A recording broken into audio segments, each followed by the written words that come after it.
can't get it done. Runs right in, sticks his face right here, right in the middle for the tackle. They should try to practice that more often.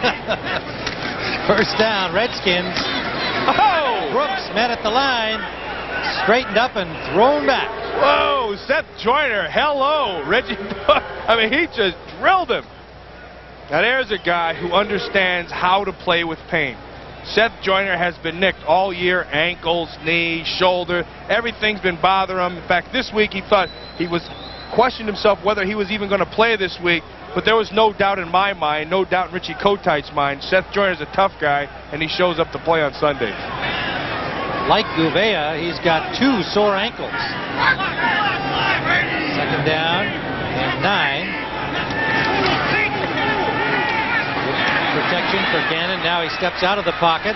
Sideliner is complete to McGee. McGee has a first down. Pulled down by McMillan, but not before he got to the Redskin 48. And another example, Tim, of the quarterback Gannon getting out of the pocket and throwing on a run. And he was looking underneath. Seth Joyner had the good coverage on Wycheck. He had the time to be able to find McGee coming back and get the first down. So the Redskins on the move, opening series second half, down 10-0. They've lost 8 of their last 9, desperate for a victory. And this week, their spirit at practice indicated they were ready to take on their old rivals. Play action. Gannon out for McGee. McGee pushed out by Joyner. Gain of 6, close to 7. But Tim, he's not really getting a lot of pressure right there. And, you know, the Philadelphia Eagle defense has not really gotten a lot of sacks. Matter of fact, Reggie White is only, maybe a sack and a half. Look at this. 13, they're last in the NFL. He's 2.5 under what the whole Philadelphia Eagles are. And what that means is, you know, Reggie White really is a force. Now, he's missed on this defensive front, but there's a lot of people in there, a lot of new faces, and they have to blitz to try to get pressure. Well, and they have Tim Harris out with the elbow injury, and he's a good pass rusher. It's stripped away by Flores, and a good recovery by Gannon. So they got pressure from Flores from the left defensive end. And he was so disgusted that we just showed that graphic that he decided to make something happen. Watch here, Mike Flores comes in. Now he'll work back underneath of Mo Eloanibi. Watch, push him upfield, come under. Now watch his right arm right there. Boy, that's great presence. He able to see what was going on, slap it out of his hand. Mike Chelensky has come in for Clyde Simmons. Remember, he was hurt back in the first half, and they've moved Chelensky to the left side and Flores over to the right side. They will occasionally flop. Third down. Biner the lone setback. That's Biner on the shovel pass. He's got room. Close to the first down.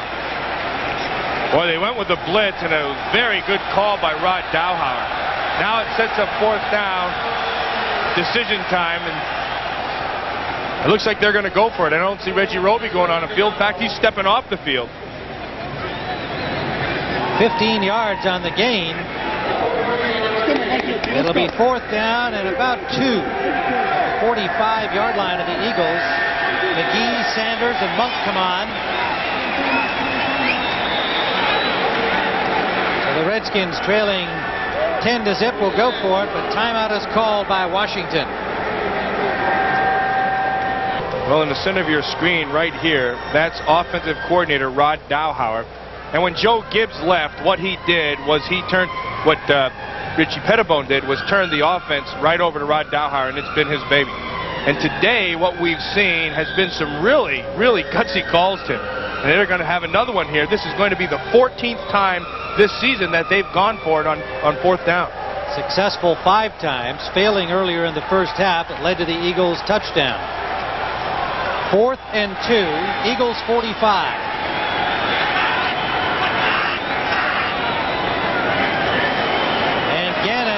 Unsure about something, changes it up. Clock down to 3 seconds. He was going to try to get him to jump offside. The Eagles didn't fight. That's good discipline by the Eagles. You know, the thing that bothers me is you call a timeout to do that. That's a waste. Well, they take the timeout, and they took too early in the first half as well. Didn't hurt them in the final 2 minutes in that case, but now we're into the second half, and it is 4th down in a punting situation. Roby standing at the 35-yard line. Yeah, Bud Carson, the defensive coordinator there, he's got to be really happy about that. You know, they put him 4th down situation. You practice week in and week out. Make sure you're holding the cadence. Don't jump it. Get in a 4th down situation, and they did just that. He had the 4 veterans on the down line in that situation as well. Sikahema waiting for it at the 10-yard line. Roby launches one of his patented high balls, and it's close to being saved by Johnson. A.J. Johnson at the goal line, but it will be a touchback.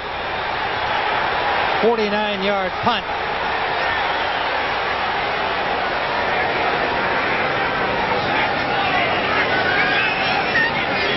We'll be back. Well, it's a perfect day for football at RFK, but it's been a less than perfect day for the home team. The Washington Redskins down 10-0 as we begin the 4th quarter. They'll be getting the ball on the punt from Fiegel, standing at his own 10-yard line. Brian Mitchell awaits it at the 30-yard line of the Redskins.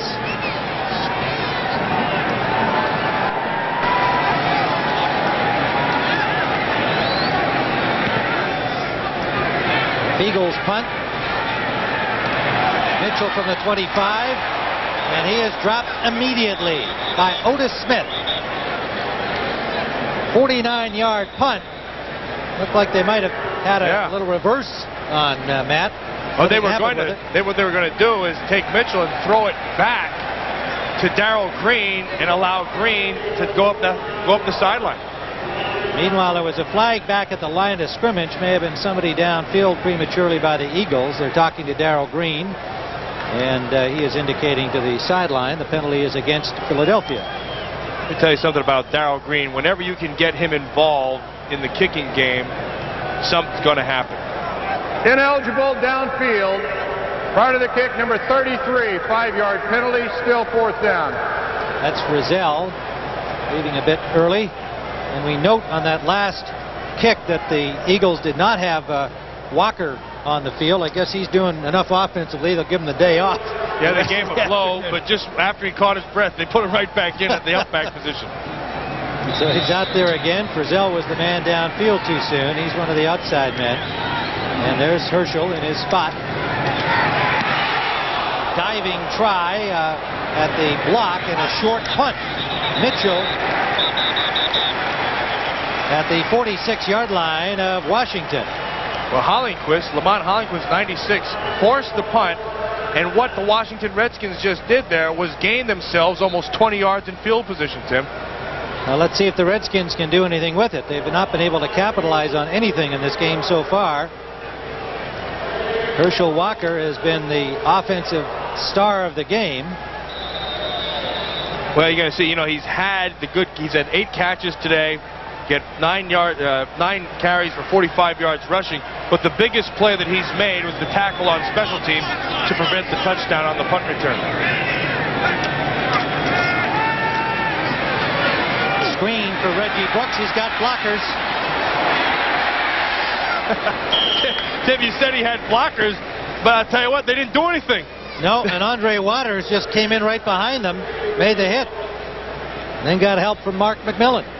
Well, Andre Waters, when we talked to him last night, he knows what it takes to play football. He talked about attitude. He talked with a passion. He talked about the young guys, how they had to get him turned around, how Fridge has really helped this team. But this guy here, he comes to play. I really like Andre Waters.